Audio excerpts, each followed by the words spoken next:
I found a picture of my mother in a 300-year-old book. I have never had a lot in my life. I've never had brand new clothes, always hand-me-downs. I've never had my own room. I've always had to share with some of my siblings. My siblings would sometimes tell me that we wouldn't even have power in the house, but some nights they would need to use candles instead of light bulbs. I've always had to fight for food at dinner time and try and get in before everyone else. I've never gone hungry, but I definitely always could have eaten more. I am the youngest of 15 children, 12 of which still live at home with my mother. My mum is a single parent, and she tries her best to give us all a happy and content life, and for the most part, she does an amazing job. I have never met or known my father. In fact, I don't even know who he is. You see, all of my siblings have a different dad, apart from Lee and Kayla, who are twins. But apart from those two, we all have different dads, and none of us know who our dads are. Mum says that every time she meets someone, she gets pregnant, and when her partner finds out, they leave. I think the fact that we only know our mother is something that my siblings and I have all come to terms with. 3 of my siblings, 2 brothers and a sister, have all moved out of home and are quite successful. My oldest brother Simon has actually found a job in advertising, and even though I don't see him too often anymore, still quite often see adverts he has helped create on the TV. After my siblings moved out, things at home got a bit easier. There is a bit more food on the table and a little bit more money to go around. Most of my siblings are older now as well, so they all have a job and so help out with bills and pay their own way throughout life. Now, it is only me and my sister, Lisa, who are left at high school. Lisa is in her final year, and I still have 2 more years left of school. As I am in the final years of my schooling, I am allowed to choose some subjects that are of interest to me, and one of those subjects that I chose was history. I have always been fascinated by the past and the people and the events that happened before I was alive. My recent assignment for my history is to research 3 different ancient mythical creatures and write a report about the creature and how the myths surrounding the creature affected different cultures and peoples. I always like to go above and beyond with my reports for history, and so that's why I decided to go to the library in town to research using old texts and books. Well, maybe it was because I wanted to go above and beyond. Or maybe it's because my mum can't afford decent internet at home. But either way, I ended up at the town library after school on Tuesday night, looking through older books to find out about different mythical creatures. This isn't the first assignment that I have visited the library for help. So I have built up a relationship with the librarian, Mrs. Poole. She is an older lady with short grey hair, and she always carries her glasses in her hand, but I never see her actually wearing them. I have established a decent relationship with her over the past year or so, and due to that, she is always willing to help me with whatever I need. In the library, there is a small section of very old books and texts that is usually closed to the public and is only able to be accessed by academics from the university.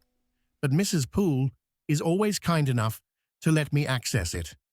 Once again, I told Mrs. Poole about my report, and she told me that she knew just the book that could be helpful. She walked me over to the academic section and told me to put on the special white gloves that you need to use when handling these aged texts. She then also reminded me to not tell anyone about being allowed to view the old books, which of course I promised not to. I sat down at one of the tables in this section and watched as Mrs. Poole walked away and opened a locked down, which I knew all of the books were stored behind. She disappeared into the room behind the locked door, and I patiently awaited her return. It was only a minute or two before I saw Mrs. Poole return, holding a fairly large, hard cover book with yellowy brown pages. She placed the book in front of me and told me to be careful with it. Please don't damage it in any way, otherwise I will be in all sorts of trouble. This is a 300-year-old book, she told me. I will be back in half an hour to collect it. I hope you find what you need. I looked down at the book and saw that written in green ink were the words, Creatures and Beasts. The title was in the center of the cover, and underneath the words was a small image of what looked like a red dragon. I admired the artwork for a moment before carefully opening the book. I carefully lifted each page and placed it down gently, not wanting to damage it and getting Mrs. Poole in trouble. I looked through the many pages of the book, each one with a different painting of a creature, which underneath had a paragraph explaining what the creature was and where it could be found. I looked through the pages, trying to find the three that I wanted to write about. I read about the Bone Fairy from Scotland, the Tree Walker from Canada, and the Sky Dweller from India, all of which I found interesting, but I couldn't find enough about them to write about them in my report. I kept on turning the pages of the book, and when I turned the page and read the words, The Alluring Harpy, and saw the small picture underneath, I stopped and couldn't believe what I was seeing. The Alluring Harpy was a winged woman that had long claws at the end of her arms. She was wearing a light purple dress with her wings sprouting out the back of it. She had a seductive smile and her eyes that looked inviting. It looked like the sort of creature you would find in a book about ancient mythical creatures, and normally I wouldn't think anything of it. But there was something about this picture. The face of the harpy was the face of my mother. I don't mean they looked similar or bared a resemblance. I mean they looked exactly identical. I was looking at a painting of my mother. I sat staring at the photo for maybe a minute or two, but my stare was broken when Mrs. Poole returned and said to me, "I'm really sorry, but I am going to have to return that book now. The curator is here, and I can get into a lot of trouble for allowing you to read this book." She then went to grab the book off of the table and return it. I hadn't read about The Alluring Harpy yet, and so I quickly begged Mrs. Poole to give me one more minute to read about it. But she said that it wasn't possible. She said that she could take a photo of the page for me, though, and I could collect it the next day. I told her that that would be great, and that I would be back the next day to look at the photograph. She then took the book off of the table and walked it over to the locked door. I quickly left the academic section, careful to avoid being seen by anyone in case it was the curator. I managed to not be seen, and I made it out of the front door of the library and out onto the street. I looked back at the library and thought about what I had seen.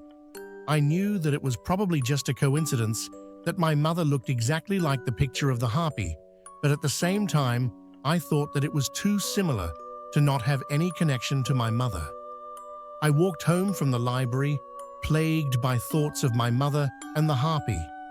I couldn't get it out of my mind. I didn't really want to see my mother when I got home, because she would know something was wrong, and she would find a way to get me to talk about what I had seen. So, I was disappointed when I arrived home and saw my mum's beaten-up Toyota sitting in the driveway. I slowly walked inside, trying to avoid my mum and go to my room that I share with 4 of my brothers. I walked in through the front door, and standing right there in the hallway was my mother. "Good afternoon," she said to me. "How was your day today?" I looked down at my feet and answered that it was a good day. I then tried to excuse myself to go to my room, but she stopped me. She knew something wasn't right. She asked if everything was okay.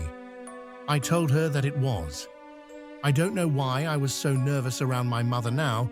Just because I had seen the picture didn't mean it was her. That was just crazy. My mum would have no idea about any harpy, and I knew that I was just being silly. But still, I couldn't help but feel nervous around her. "Are you sure that everything is okay today? You seem different, like you are nervous about something," my mum said to me again, trying to get an answer out of me. I stood there for a moment before I began to speak. "Yeah, everything is okay today, Mum," I replied. "I just have a history report due soon, and I am not too sure what to write about." "Oh, I can give you a hand with it if you want," she offered. I then decided to explain about the assignment and tell her about a few of the mythical creatures that I had seen in the book. She told me she didn't know much about that sort of thing, but would try and help me anyway. I told her about the Bone Fairy and about the Sky Dweller. I didn't really need help with these, but I was building myself up to mentioning the alluring harpy. Eventually, I did manage to mention it. As soon as the words, "the alluring harpy," exited my mouth, I saw the look in my mother's eyes. The look of fear. The look someone gets when they have been caught out. "Never heard of this creature," Mum finally managed to say. "Sounds interesting, though." I told her that I didn't know much about it, but I wanted to know more. She then told me that if I didn't know much about it, then maybe I shouldn't write about that creature. She then flashed me a sweet smile, and her eyes almost sparkled at me. I suddenly felt a lot more comforted. I realized how stupid I was being, and that there was no way that there was any connection between the harpy and my mum. Mum then lightly touched me on the shoulder, and I felt a warmth run through my arm, and all of my worries of before were now vanished. I now felt a lot better. My mother then excused herself and told me that she had to get dinner ready. She left and went to the kitchen to begin cooking. As she walked off, I could have sworn I saw a slight bulge under the back of her top, right where a wing could have been. But I quickly dismissed this as my eyes playing tricks on me. For the rest of the night, I didn't think too much more about what I had found or the bulge under the top. I slept very well that night, much better than I normally do. The next day, I awoke early and got up and got ready for school. When I went down to the kitchen, my mum had already left for work, and so I didn't see her that morning. School passed by quickly, and soon it was the end of the day, and I was about to walk home from school when I suddenly remembered the photo that Mrs. Poole was going to take off the book. I had almost completely forgotten about, like it had been wiped from my memory, but I remembered at the last minute and decided to head to the library to get a look at this photo. I made it to the library and was greeted by Mrs. Poole, who, when she saw me, reached into her pocket and pulled out a small photograph. She handed it to me, and I saw that it was the picture of the page I wanted to read. It was hard to read because the photo was so small, but I managed to read what it read. It read as follows: "The alluring harpy is a dangerous beast. It uses the power of love and desire to get what it wants. And what it wants is to spread its evil across the world. The harpy will disguise itself to look like a human woman, but it actually has sharp claws, sharp fangs, and wings. The harpy will use its powers of seduction to seduce men, where it will then try and reproduce with these men. Its powers of seduction often come from their beautiful smiles, their enchanting eyes, and their soft touch. Often, harpies will have multiple children to multiple men. Once the harpy has mated with a man, it will perform a small ritual that involves lighting candles and then eating the male. The harpy will then be pregnant and will soon give birth to its children. Harpies will often have around 15 to 20 children in a 30-year period, before waiting 100 years, then start the mating period once again. Its offspring will appear human, but when they reach a certain age, they will begin to develop their own abilities. abilities of seduction and manipulation. They then only have one purpose. They must manipulate as many people as they can. They try and manipulate people to do their bidding, almost like slaves. Once the harpy's offspring are old enough, they will begin to mate as well, and they will try and pass along their bloodline to as many people as possible. The goal of the alluring harpy is to slowly take over the human population with their own bloodlines. I finished reading, and I couldn't believe what I had read. The multiple children with multiple men really struck me. I also was concerned about the harpy's smile and touch, as this was something that I had experienced the night before with my own mother. Her touch had seemed to make all my worries disappear. Maybe these are all coincidences, and I am just worrying about nothing. Or maybe I am one of the offspring, and I am yet to fulfill my purpose. I really didn't know what to think, so I just stood there in the middle of the library, clutching the photograph of the textbook. "Is everything all right, dear?" Mrs. Poole said to me, looking concerned because I hadn't moved for a little while. I took a second to process what she said, but once I had, I answered that everything was all right, but I needed to get going now. I handed back the photo to Mrs. Poole and thanked her for getting it for me. Then I headed out of the library door and began to make my way home. So many questions swirled in my head on the walk home. Questions I wasn't even sure I wanted the answers to. My own thoughts must have distracted me though, because before I even had time to process all of them, I was standing in my driveway, looking up towards my house, the house that my mother was inside of. Everything appeared to be normal, apart from one thing. A small light was illuminating from within my mother's bedroom. The light was shining through the thin curtain that blocked the view into her bedroom. I could see that this light was flickering, and so I knew exactly what it was. A candle. I felt a small rush of fear begin to overcome me. My mother had never burnt candles since I had been alive, and after what I had just read, I was worried as to why she was now. I slowly walked down my driveway and to the front door, trying to stay as quiet as possible. I knew that it was all ridiculous. My mother couldn't be some creature that seduces and eats men. It sounded so stupid when I thought of it like that, but there was some feeling deep inside that made me believe that it was true. Once I reached the front door, I pulled out my key ring, found the front door key, and slowly inserted it into the lock. I slowly turned the key and pushed the door open. I couldn't see or hear any of my other siblings. The house was eerily quiet, apart from a small crunching sound coming from the room down the hallway, my mum's bedroom. I slowly began to walk down the hallway, taking one small step at a time. As I walked closer and closer to my mother's bedroom door, the crunching sound grew louder and louder. Once the harpy has mated with a man, it will perform a small ritual that involves lighting candles and then eating the male. This line that I read in the old book kept on repeating itself in my mind. What if that is what is happening right now?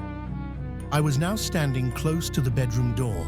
Sweat was now running down my face, and my heart was racing. I could still hear it. The crunching sound from beyond the door. It sounded like something was scraping and crunching down on bone. I really didn't want to think about what the sound really was. I placed my hand on the door handle. Was I really about to enter this room?